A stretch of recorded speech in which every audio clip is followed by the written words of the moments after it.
Do you still skate? Yeah, as much as I can. Are you sponsored? Not anymore. Are you sponsored by yourself? Yes, currently. Hell yeah. Accepting new sponsorships for washed up design skateboarders. I think there's a lot of them out there. Yeah. Dude, yeah, the whole crew. Yeah. You could create the biggest skate army in the world. Yes. I mean, at Rocks, can you still get after it? Can you tray flip still? Yeah, I can tray flip All still. right, hell yeah. One of the things that you've done or can do a 360 flip on a snowboard. On a snowboard? That's what it says. Who says that? You said it. I did not say that. That would be No. You're Mackey's interview. No, is that 360 possible? flip? I mean,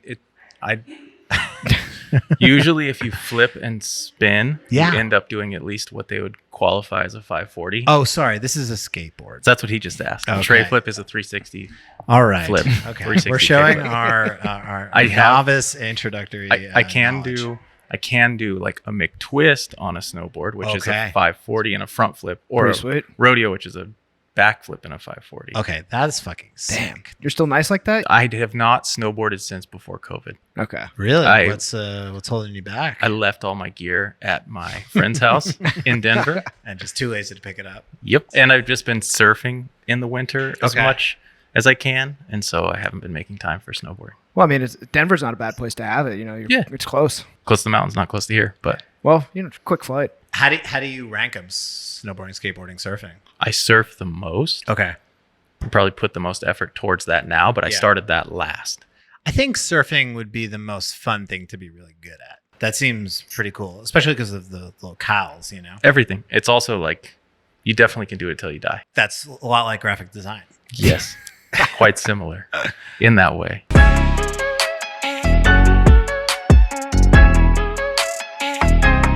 3, 2, 1. Kevin. What's up? What's up? Do you have the same tiger on your shirt and your arm? Yeah. It's pretty sick. I What- got it at the same spot. It's Smith Street? Yeah. Oh, wow. Look at Yeah. that. Coordinated. I'm very in tune here. We have a special guest in the house today. Not that special. Very, very, you say very that on every special. podcast? Yeah. No. Mackey Saturday is a designer who specializes in strategically creating and advancing visual identities. He's designed iconic visual identities for major brands including Instagram, Oculus, Unsplash, Affirm, Silk, GoPuff, SeatGeek, and many others. He runs his own design firm, Saturday. Great name, that designs enduring, authentic identities that clarify and inspire. Mackey was formerly a principal at New York City design firm Chermayeff, Geismar, Haviv, as avid surfer, skateboarder, and what was the third one? Snowboarder, based in Brooklyn, New York. Thanks for coming over, Mackey. Welcome to the show. Thank you so much for having me. Claps to you all. All right. On a Thursday. Hey. Saturday on a Thursday. How many bad Saturday jokes do you get on a weekly basis? Or how sick are you? Depends talking where I about go. it? That's, Depends where I go and who I interact with. If it's not new people, you Okay. don't get new jokes. Is it a real last name? No, Really? really. It's a fake Wow. last name. Well, it is a real last name. It was not the last name I was born with. Okay, what was the last name you were born with? Not going to tell you. Oh, all right. Keeping the Wow. anonymity. Wow. It That's is- just your pen name? It was a true Paul Rand, Peretz Rosenbaum. This is graphic design history. Here we go. Yeah, I mean, that's his name. Okay. But what's yours? Paul Rand's name is not. It's Peretz Rosenbaum. Is your first name Mackey? It's Matthew. When I learned how to speak, it just came out Mackey. Oh, that's awesome. And it stuck. My mom's a hippie. I love this. My mom's a hippie too. Yeah. My real last name is Center though. So I actually started people calling me out for it and being like fake name. Yeah. And I was like, so I started saying Alex Center is my real last name and the name of the studio I started. So, There you go. I'm leaning into it. Originally from Chico, California. Where the hell is that? It is 2.5, 3 hours north of San Francisco. Whoa. Inland. NorCal. NorCal. Actual NorCal. And so that is where you grew up. I was born in Chico. I grew up in a little town called Paradise. Okay. That's a fake town. That's a real town that is unfortunately very much gone now because it burned down. Oh, wow. The whole town? Yeah, in 2018, what was the most deadly fire in U.S. history until the Maui ones, Okay. that was there. Oof, rough. So everything I grew up around is, I heard it gets pretty crazy up there. in which way? A lot of ways. Like a lot of rogue individuals. Paradise is a non-wealthy, it's a lot of, people in trailers and things like that. Oh, It's not really? yeah, Okay. It's So lower it's income. an ironic name. It is. But Okay. it's because of the location. Got it. It is beautiful. It's a beautiful place. Yeah, there's a valley, Weather-wise. mountains. Well, It's kind of like not quite the Yosemite thing, but you're starting to edge into that. so what age did you start ripping it? Skateboarding, surfing? When I moved away from California. Really? Yeah. I feel like all California kids, they just grow up with a skateboard in their hand. I know everybody thinks that I surfed because of California. No, skateboarded. No, none of that. That's so funny because I think of you. I'm like, oh, Mackey Saturday. He's like a surfer skater from California. I know. That's the. I started skateboarding when I moved to Wyoming, What? which was when I was like 12 Okay. So- Why did the family move to Wyoming? for my dad's job. Okay. And What did he do? But my dad ran health clubs, and he moved there to start a new franchise of them. And then you're in Wyoming. And you're like, what am I going to do here? Literally nothing to do. There you go. So skateboarding's perfect. Amazing. You can do it alone. You can do it as long as you want. That's true. You need nothing. That's- Everybody hates you. It's Yeah. perfect. Yeah. You just need a board and a street. Yep. That's it. When did you start thinking about design? When does that come into the Mackey Saturday? Equation. Yeah. The truth of it is I designed before I understood design. I thought graphic designers were cheaters because they used computers. They are. Yeah. We are. But actually got into design only after college. When I said I did it before I even knew what I was doing. So my dad, we moved to Wyoming. Okay. He was running health clubs. He got out of that and he started being a financial planner. Whoa, good pivot. One of his clients was in his office and he had some of my art hanging in his office because I always had done art Yeah. as long as I can remember. And the guy goes, "Who did that? Like, who made that?" And he was like, "Oh, it's my son." He's like, "Great, I need to hire him." I was like, "You can't. He's 13." And and he's like, "No, we got to figure it out." And they figured out a way. And this guy was an inventor, and so he would come to me, and he liked that I wasn't like jaded by the world. You were a child. I was a child. I was 13. Yeah, and he would tell me the things that he was dreaming of, and Yeah. I would draw them, and then I would put them onto bigger documents and watercolor them and whatever, and then he would take them to the CAD people, and they would use that. And, Yeah. Wow. and make. He was doing the patent objects. drawings. Yeah. Essentially. Yeah. This is a freelance client, 13. There we go. Send him invoice. A and- freelance- freelancer Yeah, since I a got teenager. paid. That was much more design than, Sure. and then I just did art It's all the way technically through school. product designing. I guess in a so. weird way. I guess so. But then I went back to art. And I Got went to I have a fine arts degree. I made my money through college, just like drawing portraits and painting murals and doing all Really? of that. Yep. Do you still draw and do that kind of stuff today, or not No. as much? I wish I made time for it. You have a lot of hobbies though, so you Yes. can only pick so many. This is the truth. Yeah, for me, it's watching Netflix and eating sandwiches. So Yeah. those are my main two top priorities. I think you Side got passions. a few other things Yeah. you're doing too. But so that's art. You're like, I got a little bit of talent, or you felt like this was fun for you. It was just and something I've you always already done. had a full-time freelance gig with this guy making weird patents. Does that guy own any patents for anything like that? It ever went on to make a lot of money in any way? Or No clue. And then, but yeah, I only got into design after college. got it? What did you study in school? Fine arts. Oh, okay, just drawing and painting. Yep. And so I actually got my concentration in metalsmithing. You do need that. I don't anymore, but it was just I went to school and I was like, I already know how to draw. I already know how to paint. I already have I've done all of this for a long time. Like, what haven't I done anything of? And I was like, metalsmithing. Yeah, for Done sure. nothing. Yeah, And- facts. And I always really enjoyed thinking about things like in context. Okay. Like the full experience of something versus just a singular dimensional version of it.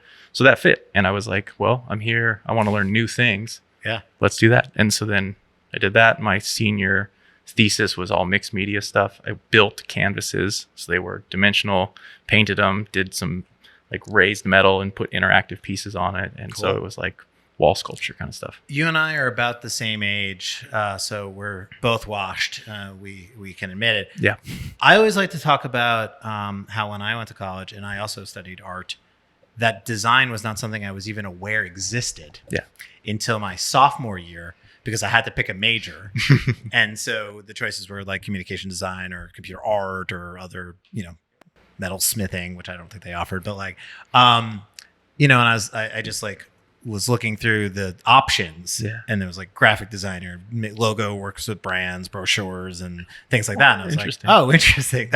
That's what I want to be when I grow up. But like today, obviously, kids grow up and they're so inundated with graphic design. You open up Yep. TikTok or Instagram and there's like, I'm making a logo for pickles. And Yeah. it's just like everywhere. But for us, we were just artistic kids that didn't know how to make money with it in a way, right? For sure. So I got a teaching certificate Okay. because I was like, okay, the only way I'll make any money with art Yeah. is like be an Teaching other art people. teacher. Yeah. So What were you teaching? art. Painting.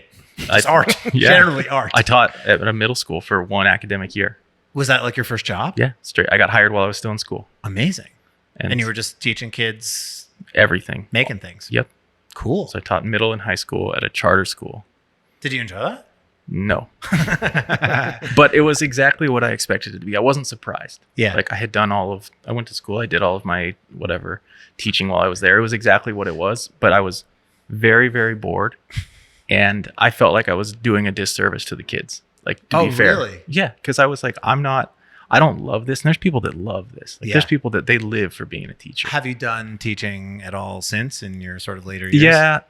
Yeah. A little bit here in New York. When I was at CGH, we would teach a branding class for SVA. Yeah. And that stuff, but just, 1 day a week kind Okay. of things, not the full commitment. I always joke that eventually maybe I'll go teach college again or something like That's that. how I feel. I'm always in the like one day I would like to teach, Yeah. but not today. That day is not now. That day is not now. I'm too busy with the gotta- Netflix and the sandwiches.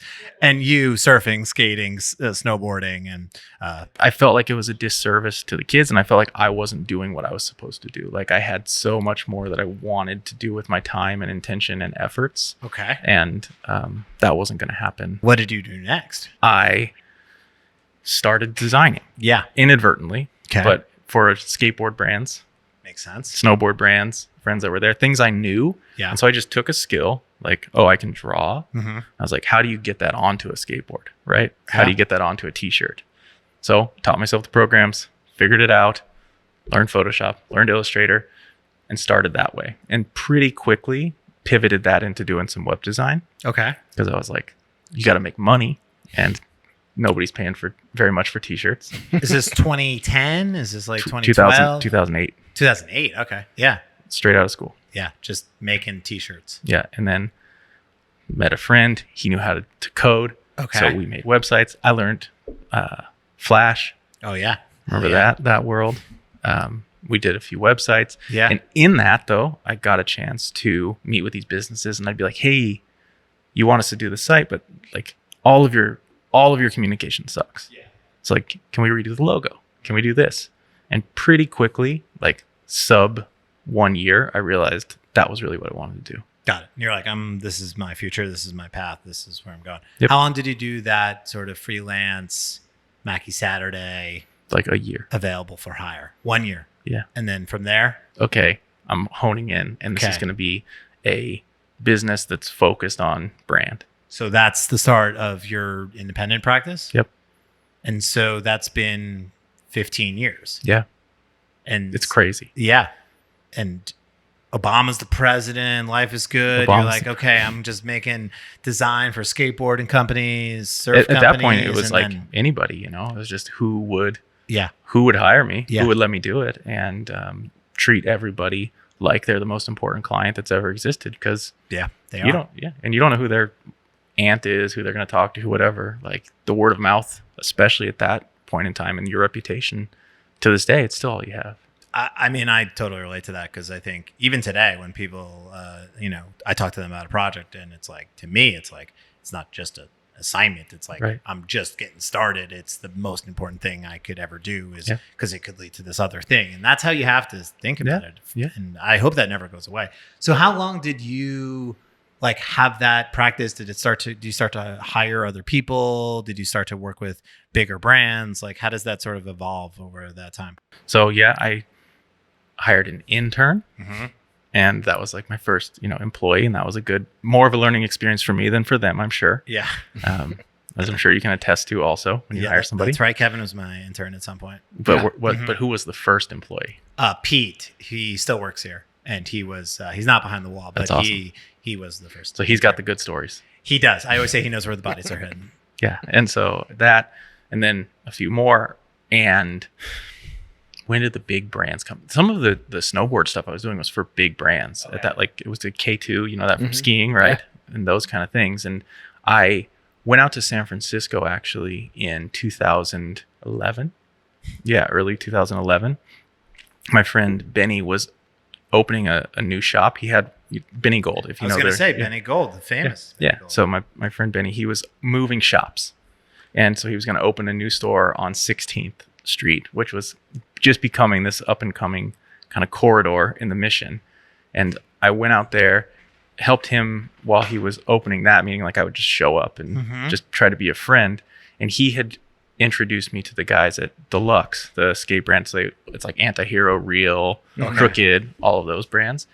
And they were like, hey, if you can do some work, like we need it now. And I'm like, yeah, I'll be there. I can do it. Like, you know, when there's a fire, put it out. Like, or if you get the chance, jump.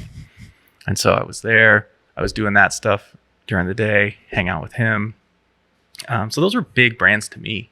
Oh my God. Benny Gold. It's hard to describe how famous in a very niche way Benny Gold was at this time. He was like straddled like streetwear, because that was very much at those early stages, but also skate culture and then also design culture. All of it. Yeah. I remember he had a blog. Yep. I definitely had a hat, at least one at some point. Yeah.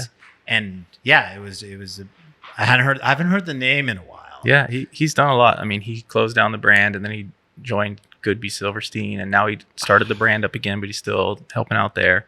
He always was. And I mean, if you don't know him, Kevin, you should check him out, because he really does straddle all of these worlds, and he's a man of craft. Yeah. Which I always really appreciate. Like, he really was pencil to paper, drawing these things, coming up with really unique interpretations and ideas. A real designer's designer. I'll check him out. Yeah, absolutely. Yeah, no, his work, and I remember he even dabbled with, he had his own brand, but then he also did some like packaging work, and he did some work, a lot of collabs. This was the very beginning of like artists working with brands to do limited edition things. And he did Huff, like a bunch of stuff for Huff, the original logo, the Quake, Nike, SB, like all of that stuff.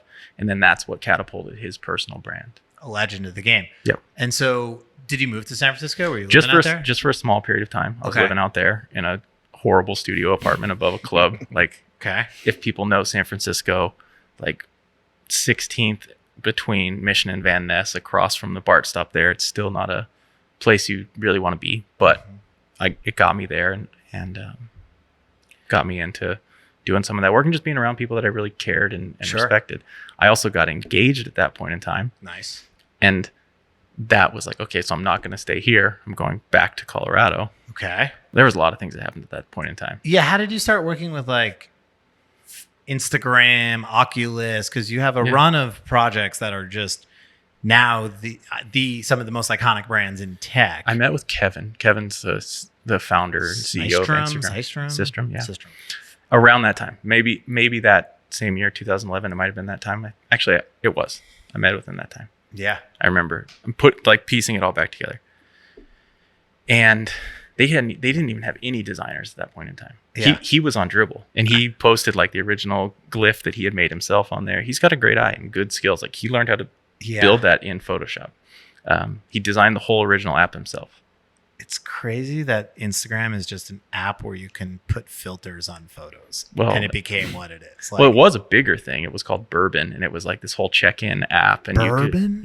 Look it up. Like Foursquare type thing? Okay. Yeah, but then you could take a photo, and then the photo thing kind of took off. We got to translate it for Kevin, because he's so I'm tracking. There was this thing called Instagram, and then Foursquare. Do you remember Foursquare? You could check into locations. Yeah. Did you ever use Foursquare, Kevin? No. It was a thing. It had a moment right around Benny Gold. Yeah. It was like, I'm going to go to this restaurant. I'm going to check in. And so all my friends will know that I'm here. And be the mayor. Yeah, be the mayor. I don't think I was the mayor of anything at any point. But and then you should read the story. Then his now wife had a thing about wanting her photos to be beautiful. And he was like, I've got it. So they were really small at that point in time. But we had coffee and we talked. And we were talking about, like, design in general. And I was like, I just want to do brand. Like, I love all this other stuff that you're doing. I think it's great. And like, go nail it. But if you ever want to do the brand, if you ever want to get this right, let's talk. I didn't get to do the work then. I moved back to Colorado, got married, did all of these things. And I followed up with Kevin one day. I drew a sketch literally in my notebook of the logo and was like, hey, like, we talked about this, but if you ever want to get into this, like, I think that we could really fix some of the problems that you have, And he was like, your timing couldn't be better. You got to do that sometimes. Yeah. And so we started working on this, and we were meeting like once a week, just he and I review some stuff. And then he was like, hey, we're launching Android. This is before Instagram was on Android. Okay. He's like, we're going to launch Android next week. So can we wait to do our meeting till the following week? We're really busy. Like, yeah, we can wait. And they launched that. And then that Sunday, I get this urgent email, like literally, when you get those urgent all caps thing. And it's like, urgent, please sign. And it's like my contract that we had already signed, and we were working and everything. And it was just like, please acknowledge the following sections, like initial these. And it's like, you don't work for Instagram. Like, you're not owned. And I was like, yeah, but isn't this all done? Whatever. It's like, sign, send it off. Go to bed, wake up the next morning, and it's like, Instagram's getting acquired for $1 billion. At that moment, Instagram was just an app on your phone. Yeah. And did you do you think I should have maybe done this project for equity? Or I don't think that was an option. That was pretty smart. Obviously, if you could have had equity, and everybody assumes that I did or something. You don't have to say. Do you remember how much you were paid for the Instagram? I do. They paid exactly what I asked. Okay. In the end, and it was a very small amount of money. You can go to dinner in Williamsburg. A couple times. Yeah, a couple times. And the rest is history. I wonder, again, I think about this sometimes. $1 billion for Instagram is the steal of the century from Facebook. Yeah. Because that company's probably worth 100 billion, if not more, now today, right? Mark Zuckerberg stopped the IPO to make the acquisition. And everybody's like, this dude's crazy. What is he doing? They were in the process, of all of you have all these waiting periods and all this stuff in order to, go public as a company. And he restarted everything so that he could make this acquisition. I mean, looking back, it was the right move. Instagram is still, their largest grossing product. Yeah, crazy. They got fleeced by Zuck. Yeah. Zuck, he did he zucked them. That's what he does. But it depends on how much of that equity they've held on to since then, which I don't know. That's a good question. Maybe they have lots of Facebook stock. Yeah, then he's upheld his side of that bargain for sure. What's it like to see your logo every single day? I assume you go on Instagram every day. I do. Everyone Yeah. else on planet Earth. It's more strange to just see it everywhere else than to see it yourself. Got it. Out in the world. A lot of times when I start working with new people, I'll talk hey, the longer you work here, the more you're going to just see your stuff everywhere. Yeah. It's going to feel really exciting at first, and then it kind of gets weird. Yeah. No. And Instagram's like that. Do you ever not associate it with yourself, or do you always think that's my logo? I did that, or because I have that with some of my stuff where I'm it doesn't go away. I think every single time I see it, I'm like, yeah. I remember all the weird little decisions that are in there that nobody would ever know about. Yeah. No, I think it's a weird thing designing logos that become part of the vernacular of life. Yeah. And you've had a number of those, which is pretty incredible. Got fortunate a few times. Yeah. Well, fortunate a couple times is that happens to some people. You have designed some of the most iconic logos of society. So I guess I have a lot of questions about sort of doing that type of work. So I imagine the Instagram, moment helps a lot for the Mackey Saturday business. What I tell people that I think is important to realize is all it did was get people to trust me more. My work didn't get any better. It was just that they then trusted that it could do what I said it was going to do. Bars. I mean, that's really important because I forget who it was, but it was a designer talking about pricing. Yeah. And it was probably Chris Doe or someone like that talks about pricing. Shout out to Chris Doe. Shout out to the future. And I'm going to butcher this, but the idea was that you could pay someone $1 for something, or you could pay someone $1 million. And the only difference is the person with $1 million, there's a certain level of trust with that person that what you are getting is going to work. Mm-hmm. And that is how pricing in many ways works, because if you give someone $1, the chances of that succeeding for them are very low, but not zero.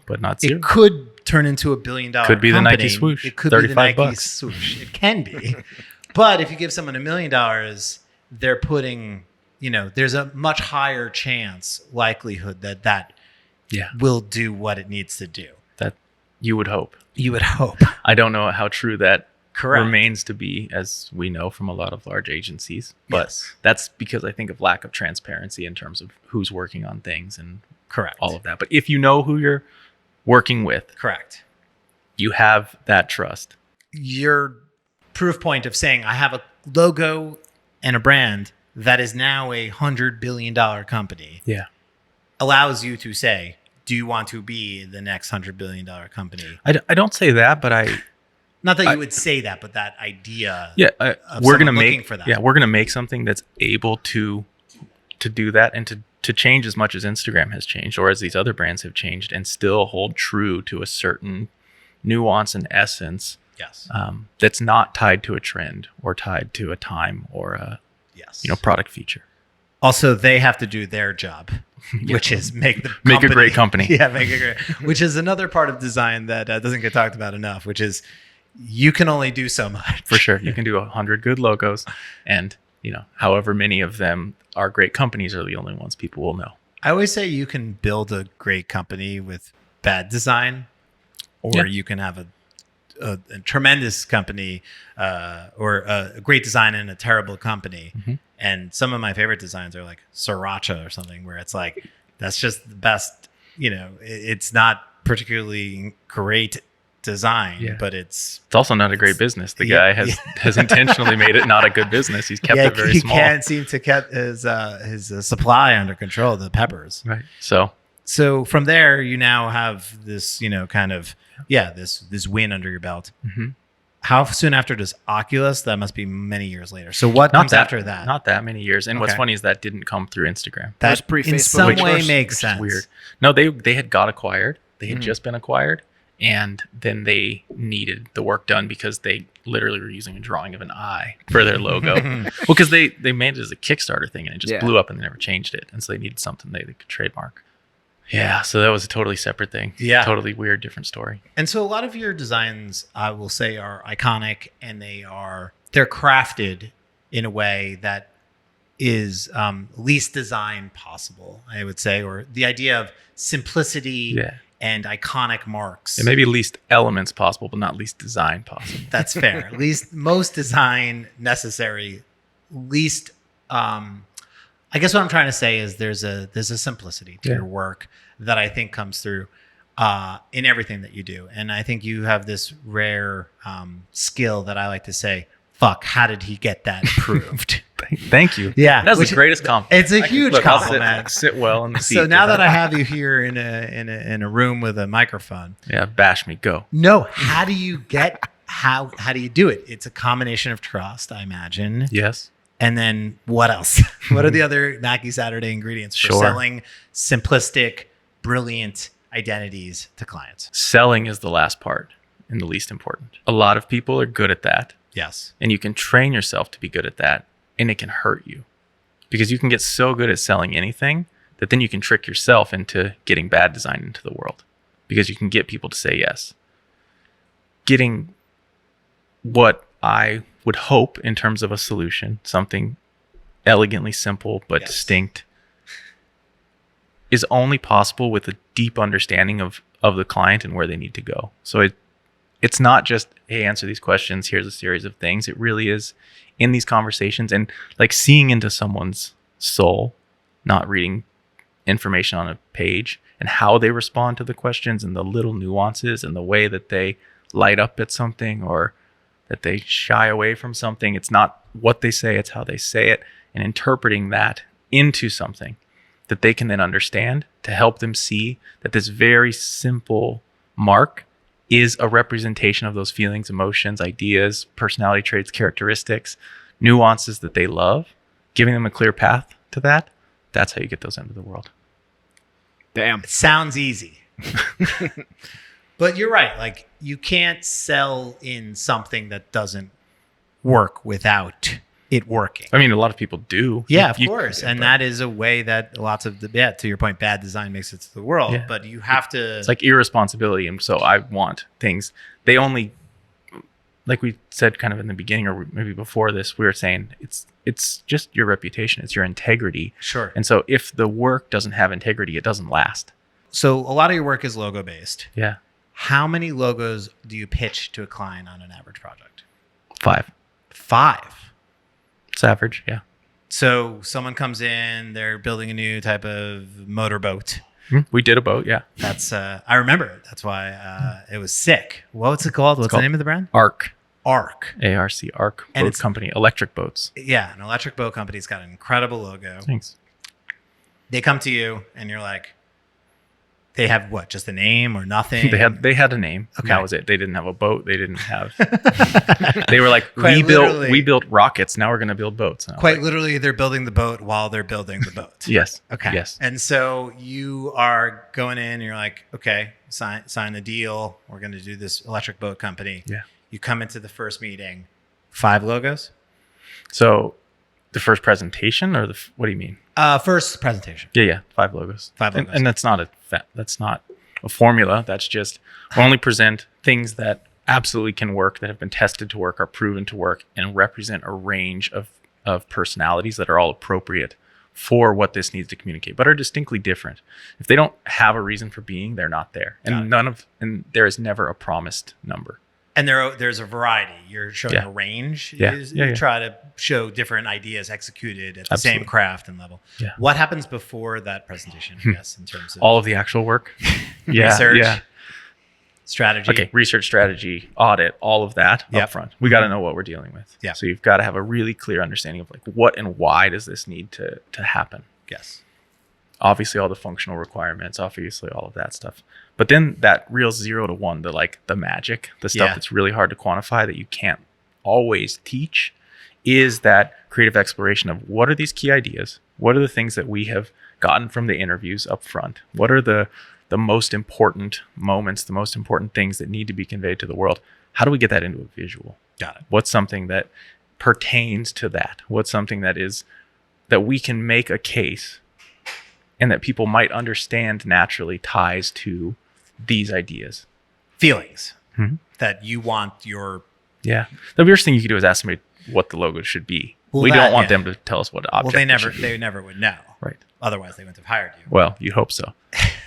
But Yeah. so there's all of that. and We've never had a bad client. never. So all of our clients are great. Let's look at all the cameras. Great clients, great clients, great clients. We love you. Yeah. And so we do huge exploration. And then from there, the ones that are the most viable, we do preliminary trademark search before we show anything to the Whoa. client. Okay. On the actual marks themselves. Yes. Got it. And how do you do that? You just We have a lawyer? Yeah, we have a lawyer. Amazing. And they're looking in the trademark research. Yeah. So there's a search, there's a database. They search them and then they evaluate them. And they give us their read on them. So we never present things that aren't viable. How many of them come back? Because we do this with naming. We don't do as much logo work as you do. You know, we throw in 20 names in a sort of similar thing with a lawyer. Yeah. 25% come back. How many logos typically come back as like dead? It's dead. Or like, say, how many do you send to your lawyer? You're sketching and you got Yeah. like No, we won't. 10 or something that you're like, maybe these work. Maybe 10. We don't Okay. usually send a lot more than what we end up presenting. It's rare that things get knocked out. Really? Okay, that's good. Yeah. And so when you're presenting, sorry, I'm getting very, very granular That's because fine. I've always been intrigued by this because I think what you do is some of the hardest things to Thanks. do in design, which is selling stuff that is elegant and simplistic and beautiful. And part of that, it's hard to do that. Yeah. I hope that whoever's listening to this is probably design oriented and that there can be some value. Yeah, take notes. Take notes, kids. Distinctiveness, of course, is of course, what you're trying to create.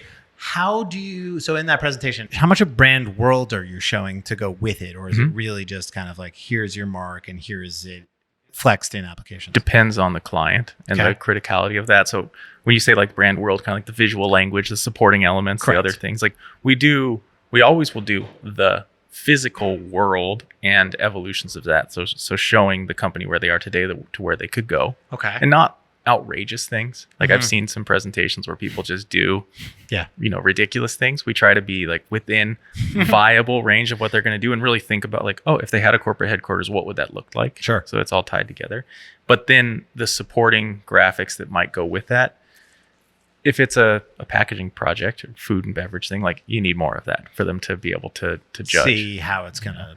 Boats, like they didn't have a boat yet. So we're doing material studies. We're doing things like that. Okay. We showed a couple nice boats, but not theirs. But it's more Faux like, boats, future boats. yeah. But it's more like, what's it going to be like in leather and wood and all of the places that they're going to really need to see it and get excited about. And I always find, and I think this is a notable thing that people shouldn't take lightly, is the impression that a client has when they see it in presentation like that can be much more significant than you realize. Like sometimes they buy into image 12. Yeah. And that's what sold the brand. You had no idea why. Yeah. And they're like, we need that. We need to make that literal thing. So caring for every one of those pieces that you show them is super important. It's a great note. It's a great tip because I can think back to the projects that we've done and what was the slide that sold them in on that idea. United Sodas,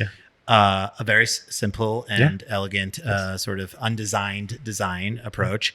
There was a wheel of 50 flavors, and it was just like, the future of sodas that are all very similar in color, but a wheel. Yeah. And that was the slide. Right. And I knew it was the slide going into the presentation. Like this, if we do this and they go and it clicks, they will go with it. And that worked. And I think that's important because you never know which slide that's going to be. You never know. Sometimes you have a feeling, but sometimes it's literally the hat mock-up. Yeah, totally. They're just like, I love the way that feels. Mm-hmm. It can also be detrimental. So people need to be careful. Like I think a lot of people look at a mock-up and think of it as cool, but they don't realize what that might do to the perception of the work that they're showing, or take enough consideration for how it shifts the viewer's mind on it. Yeah. And so being really cautious about, this is the first, you've gotten to live with these things for such a long time. Mm-hmm. And you're asking a client to see something new, see themselves in it, and then walk through hundreds of slides. It's overwhelming. Totally. So really being responsible with somebody's emotional roller coaster they're going through. And it's scary for them. For sure. Especially, if you're building. It's horrible. Yeah. It's like, I apologize to most people when we show work. Instead of being like, today's the greatest day ever, I'm like, I'm sorry, you're in a really tough spot. this is going to be hard for you. I tell them, you're sitting in an uncomfortable seat. It is actually. It's funny. I never think of it that way because it is really scary. Yeah. And I think also they put a lot of pressure on it. I mean, it's scary for us as the people that have to present the work, but also, people come in and they're like, I've been waiting all month for this, and you're just like, okay, here we go. We're showing you something that is your future. It's your baby and your electric boat company that is, is your legitimately everything. I just bought a boat. It was only $258,000. Good job. Pre-order. Yeah, it only took a $500 deposit. Done. And especially into the question that you're asking, if we're trying to get a mark into the world, it's so much harder. They love to see their name designed beautifully because they understand it. Of course. When you show them something they don't understand, an abstraction, it's so hard to get them to be comfortable with that, especially because it's an unfamiliar abstraction. A familiar abstraction is an icon. Totally. If you give somebody an icon for a logo, they'll get it, but it's a terrible logo. If it's a great logo, it's unfamiliar in some way. It's distinct. Yeah. And to get somebody to come around to an unfamiliar abstraction is a really hard thing to do. And it's something I really admire that people. Yeah. How do you do it? We're just talking about. You ready? Okay. But it's helping them see themselves in it Yeah. and seeing and understanding how that abstraction, how that unusual thing can become a beautiful representation for them, that it allows them to be bigger than they are now. And also I imagine the feeling that they want people to feel is been put into the thing that you've made. That is the hope. What's the craziest client response to something like that where they're, because I imagine some people are just potentially don't get it. A lot. Yeah. When you say the craziest, you want like a negative crazy thing? Yeah, negative maybe or positive. Or yeah, it could be positive. People don't do that crazy of things. I remember when when I was at CGH, Ellie Reed was in the office. Okay. Yeah, of course. Famous music producer. Yeah. And he jumped out of his seat and was like, "That's it. That's the one." And come on, get up. To other people, his level of excitement. That's great. First Did that get you really juiced? Yeah, you were like, "Whoa." Did you get up? Yeah, let's get up. Okay, we have to start singing now or something. Yeah. There's that kind of a thing. Yeah, that's great. And if it's hard for people, they will either try to be really polite about it, or there's been times where people are like, actually, and this is maybe a better answer to your question that people will like to hear. They'll be like, I like all of them except this one. Yeah. And then they'll come back and they're like, it's that one. The one that they didn't like. Really? That's interesting. It happens. I imagine people sometimes need to like, I mean, this happens with us too. It's like people need to like sit with it. We tell them to. Yeah, They you're must. like, don't make a decision right now. Please you're do not not. here to like, I have that at the beginning of every presentation. The objectives today, what we're doing. it's just sit back. Yeah, and I What's the say ask prescribed amount of questions. time that you would like a client to sit on something? We like to present on Fridays and let them have the weekend. Yeah, and actually click through it. I tell them, like, don't look at a comparison slide. That's irrelevant. Like, click through the whole thing. Look at it tiny. Look at it big. Find everything that's wrong with it that you can. Like, make sure that you're really comfortable with it in all of the context. Spend that time with it. And I often say, like, there might be one that just irritates you. There's a good chance that's the one. Yeah, it's memorable. Yeah, you know? it sticks for a reason. How many times do people bring up the FedEx logo when talking to you about logos? Lot less now. Okay, that's good. Well, when they bring it up, I Okay. bring up the point of like, yeah, it's great because it works without you seeing the arrow, not because there's an arrow in it. Yeah, but there's an arrow. In But it. what about the arrow? Though? It's sick. It's hidden It's inside hidden. of it. It's hidden. Not get- many people know that it's there. Yeah, it's discreet. Yep. Industry secret. Does hiding lots of things in a logo make it better? No. Because that's a big trend I've noticed now in sports branding specifically, where they're making a Clipper logo that's also a Clipper and a basketball and That it's was- facing north and Just jamming everything. yeah, in there. jam it all in. That really was something. Huh? Yeah, no, Yeah. I mean Justification for design. lots of hidden meanings. Lots of excuses. Yeah, that's it. Making stuff that's simple and timeless is obviously, the goal. Do you ever design anything and the client is like all for it and then they sort of like get cold feet, or they like, they don't, their mom saw it and then they just, that stuff happens for Yeah. sure. When you get into a project, really understanding why they're doing it and making sure there is a very good reason why That's is it. so critical to That's the key. avoid that. That's what removes the subjectivity. Yep. Mount Rushmore, favorite logos of all time, unranked 4. Go. Gosh, impossible. All right, I'll go because I had time to Unranked prepare. 4, yeah. It only has to do with what we think about the brands, not the logos themselves, which is so like, Okay, and then yeah, you're right. This is all mine are based on what the brand is, yeah, not the logo. yeah. Shit. Go All ahead. Damn.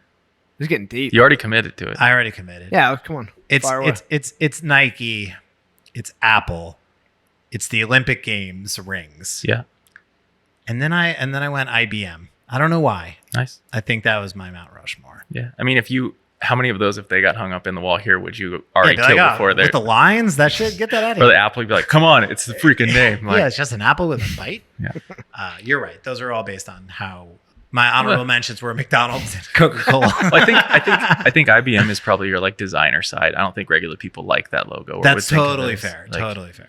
And that's just, we respect Paul Rand and That's what he's done. That's right. Nike is a great example of a logo to help get people over the hill of like needing it to be a representative mark, which is really important. So Sure. getting into abstraction, I think it does a great job with that. There's not very many good letter marks in the world that Yeah. are iconic. So McDonald's is really relevant in that way. Coca-Cola. But I mean singular Oh, letter. singular letter. Yeah. Like there's Okay. not too many big, Yeah. beautiful, iconic brands that are singular letters. You bring up a good point. Um, The Milwaukee Brewers with the M and the B. With That's a good the- one. but that's an M and a B. I'm saying singular letters. There's a lot of monograms, but singular letters, the Atlanta Braves, A. Crown C. which is also who else, like how there's I other know. sports teams. That, I know that you're right. You're right. It's a good point. I'm trying to think of other singular letter owned logos that are iconic. I mean, they're out there, but it is a hard one. So I want to pivot to you have your own freelance business, you have your own company, you got some Yeah, employees. I do a lot of stuff. You're doing lots of stuff. And then in 2016, is that when this move happens? Yeah. You get brought on to be a principal Yep. at Chermayeff, Geismar, Haviv. Yep. Iconic names in the world of design. You're a designer's designer. You obviously look up to these guys. Yeah. They're 2 of 3 are much older. Yes. And what was that experience like? How did that even happen? When I got asked to work on the Oculus logo, they had already hired 2 really huge brand agencies that you know that I'm not going to say. And they had unsuccessful efforts doing the brand. Okay. Then the creative director was like, I want to just bring in some people that I trust and will like together figure this thing out. Super team. He literally called me on the phone. I was like, I want to rent a house in the desert. And like, that's not what ended up happening, but that was like the concept. That's kind of sick though. Yeah. They should do that. That's what they do with like songwriters. Yeah. Like good Justin formula. Bieber, Yeah. Ed Sheeran, they just like get a whole bunch of songwriters, put them all in a house and just like make an album. Yep. And so that was the idea. It didn't quite play out like that, but it did sort of play out like that because he brought Corey Schmitz and Nicholas Taylor and myself out to Orange County where their headquarters were to, hey, guys, we need to solve this. We need to design this logo. We worked on that. We were only there for like 3 days, and then we went back and did stuff and blah, blah, blah. And the actually true story of coming up with that mark that's as cheesy as it sounds, but it is true. I was eating pho, and I was like, what if you stretched it out? Like, very dumb. But like, I was just like, golden ratio. Oh, what if we do it? And I went back. I did it on the computer. We had a group Skype, I think. Hell yeah. And I put it into Shout out that. to Skype. And I said like ABD, which in skateboarding means already been done, Okay. like question mark. And people are like, what does that mean? And I was like, does this exist? And everybody's like, I don't think so. But Nick Taylor, he was on that. And he was a teacher at SVA. And Sagi and Tom and Ivan taught at SVA. And I was like, hey man, would you be willing to make an introduction to these guys for me? Like I really look up to them. I admire the work they've done. I think they're some of the last in the world that are doing this, that have that history. Sure. And he was like, sure, I'd be willing to. And he did. And I reached out, and I was coming to New York here and there for clients for different work. And I asked them, like, could I come by? And they agreed to it, which was very kind of them. Nice, yeah. So I, for the first time ever, made a portfolio because I didn't go to design school. Okay. I printed a A physical leather-bound book. I printed a book. Oh, an wow. actual book. Okay. Yeah. And I went to the office and I gave it to him, and not to try to get a job. I just was like A physical. yeah, You're like, physical book. Mackey This- Saturday. Boom. yeah, here's my book. Book. Pages of logos. Just turn the page. Symbol, symbol, symbol, symbol, symbol. And we talked, and I was like asking Is this questions. And they were Ivan just- or this was with just Sagi at that Just point in time. Sagi, He okay. was like the entry. And the next time I went out, like Ivan came in too. And we would talk, and they would just ask, what are you working on? What's going on? How's it going? Da da da. Show us something, and and I would, and then I'd go along my way. And I was in Denver at this point in time working there, and most of my work was coming out of California. And I had freelancing technically, or I had like 2 employees. no? But I'm saying when they brought you in to work with them, was it more? Not yet. I wasn't working with him. At Oh, this you point. weren't working. So Okay. I'll get there. Sorry, this is a long story, but No, I no, try I to love be it. clear. I love it. Like I still had an office in San Francisco, and I was like, my wife is from out there too, and we are like, let's move back to San Francisco. All my work's there. It makes a ton of sense. I went to New York, had meetings, went into the office like I normally do with them, and I was like, hey, we're gonna move to California. Da, da, da. Like, oh, that's cool. All these things. Before I got to the airport, I left their office and then went to the airport. Before I got there, I had an email from them. It was like, well, if you're thinking about moving, what do you think about just moving here instead and coming to run this with us? And I was like, whoa, like flip everything on its head. Yeah. And so my wife and I talked about something that we never would have considered before, and said, it's truly a once in a lifetime opportunity. Tom and Ivan are in their late 80s. Yeah. And they are from before the time of graphic design, Correct. and saying, hey, they want me to come work alongside them and lead this studio. It can't happen again because there's nobody left. Yeah. No, these are legends of a time that you cannot go back to. Correct. But you jumped into a time portal Yes. and went to an era of design that no longer exists. What was that like? It was an amazing experience because it was not just that I saw the past. It was like I got to see my future. So deep, so beautiful. But what I mean by that is I got a chance to go, look, if I go after this with all I have for the rest of my life, what's it going to be like? And this is it. And this is it. These guys are 84 years old. They've worked together for 60 years. What were the days like? Just come to work and review work and Yeah, did they still and work- design? Yeah. Making stuff? making stuff every day. So sick. And they were super different, which was awesome. Yeah. Ivan, what's funny is people are like, oh, he was like stuck in the past. No, he wasn't stuck in the past. He hated buttons. That's Just fucking period. rocks. He was like, buttons are stupid. Like, I don't want to type on a keyboard. I don't want to type. Like, I don't like buttons. Could you imagine being a designer before buttons? Like, he hated that. And so he was actually okay with like touchscreen stuff, but he mostly would draw. He would cut and paste logos, like literally. He could just draw like, Times New Roman, like perfect. And tell you everything about it, like by hand. And then Tom's in there, like on his iPhone, like making everything in Illustrator. Still is like that today. Tom's still alive. He's 93. Yeah, I was still gonna say, with him. Ivan passed away a couple years ago, and Still going And at it at 93. still He is. going That's at it, impressive. 93. Yeah, and so the days were like that. We'd be in there. Ivan made art about 50% of the time. Okay. And designed the rest. Tom was just always designing Making stuff. to the day.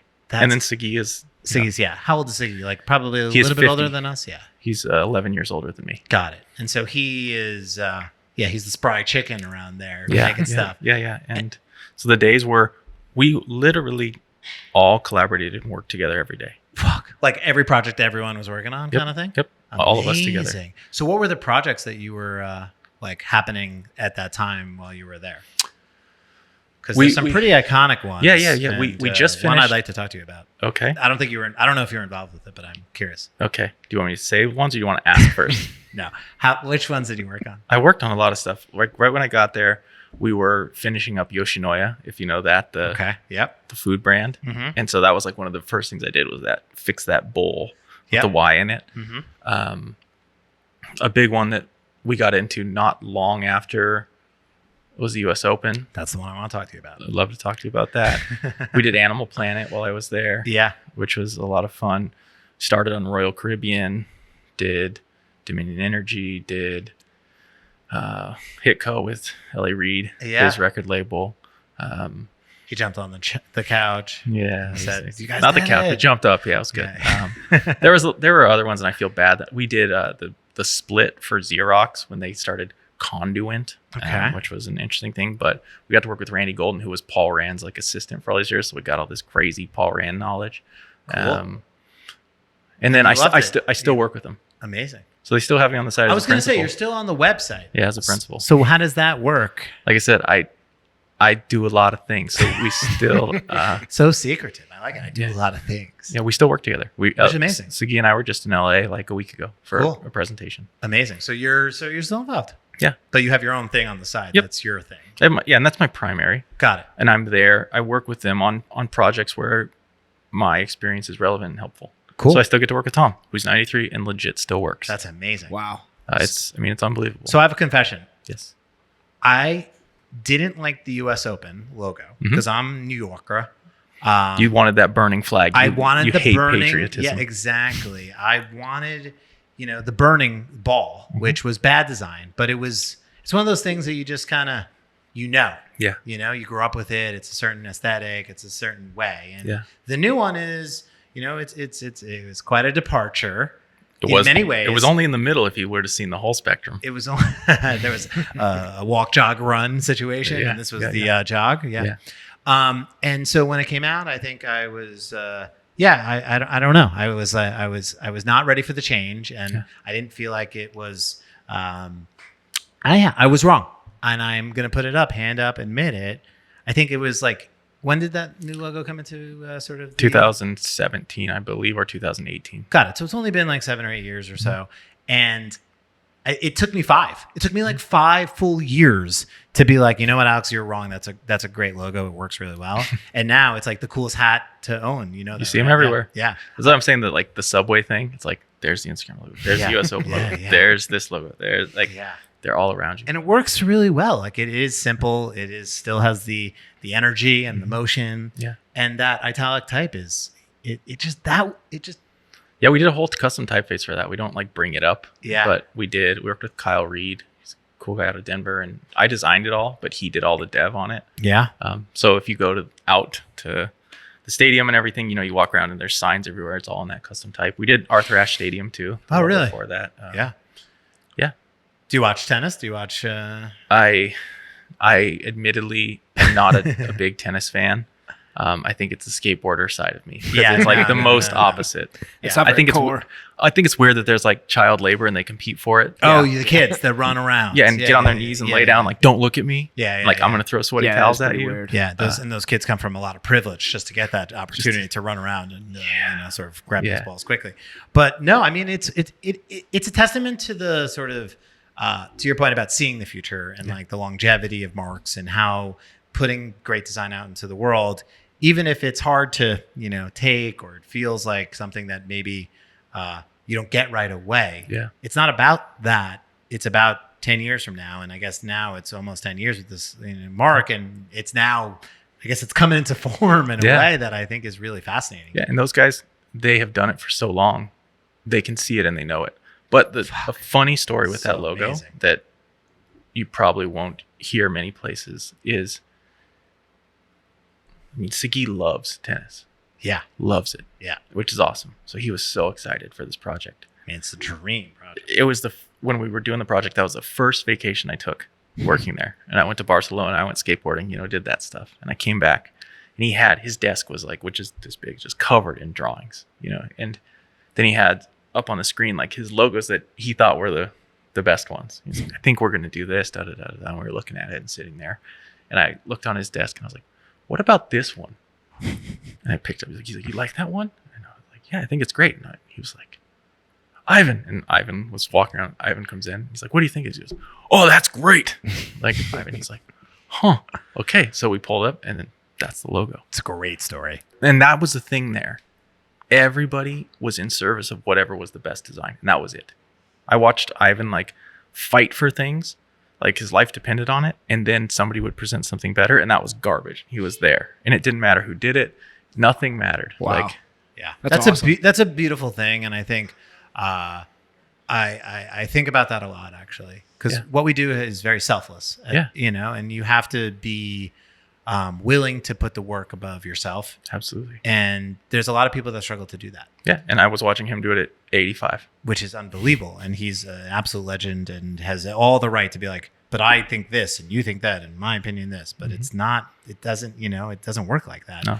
Rick Rubin has a great quote about that. It's like everyone in the band has to just kind of come together and just be like, we're here. The best idea wins. Yes.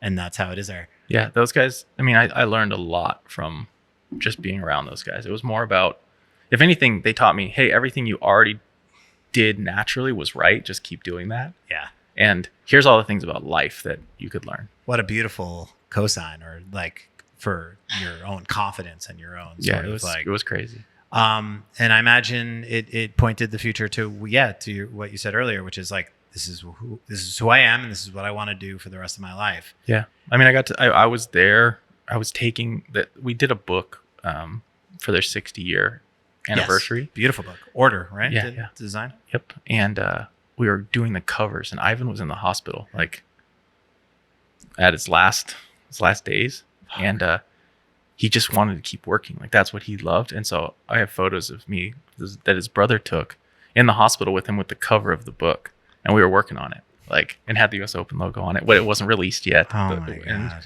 we knew it was going to get released, and like, he cared, that much. I just got chills. Like, I mean, that's truly like, yeah, I mean, it's, we were joking about sort of hobbies. You know, we're so lucky to do something that like you would want to do.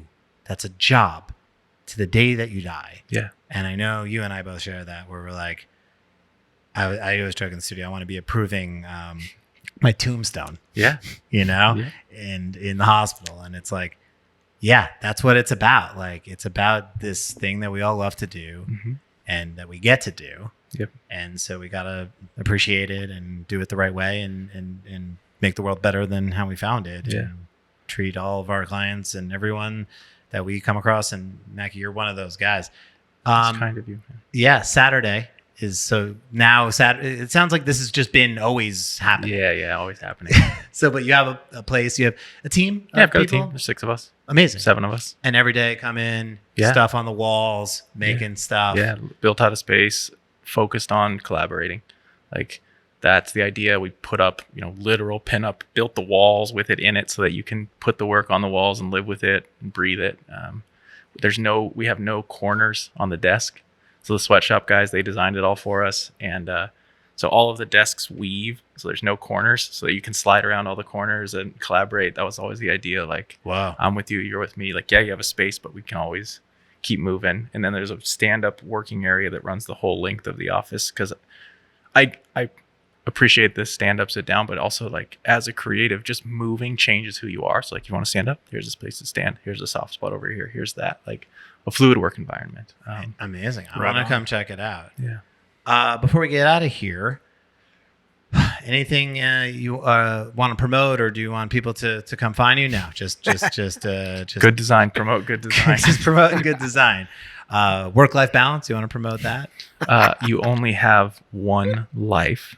It contains work, and it contains hobbies, and it contains everything. But there's, like, you can't take the work out of life. If you don't enjoy the life, you need to.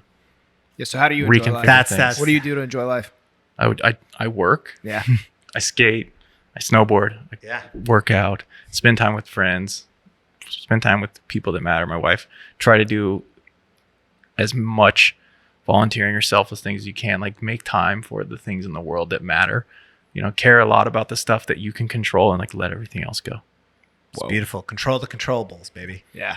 And let them get rid of the other ones. Well, I'm also with you here on this work-life balance is bullshit. That's what I say, but it's because it's true.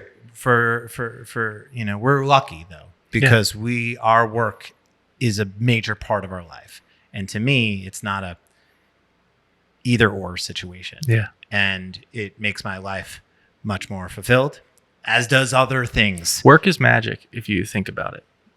The fact that you can do, even if you Hearing this, Kevin, work is magic. but even if you do, even if you mow lawns, I did that for years. growing up. Yeah, like yeah. it still is amazing that I can do one task, and that one task can afford me all of the things that I wouldn't have time to do in life. To make my clothes, to make a place to live, to support it, to build the fire, like to do all these things. The tasks of life are too many, and yet we can work for a limited amount of time and be able to, through this magical trade, do all these things. So what I'm hearing is hustle, grind, execute, repeat. Not quite, but grind, skateboard grind. Yeah, skateboard grind. Yeah. Well, thank you, Mackey. Really appreciate you. You're one of the good ones. And hey, man, thank you for sharing some of the stories. Really, I'm inspired, awesome. and I've known you for a little bit, and it's really just what a career, and just getting started. Hope right? so, man. Yeah. Thankful for Well, everything. Thank you, guys. I'll see you out there on the half pipe.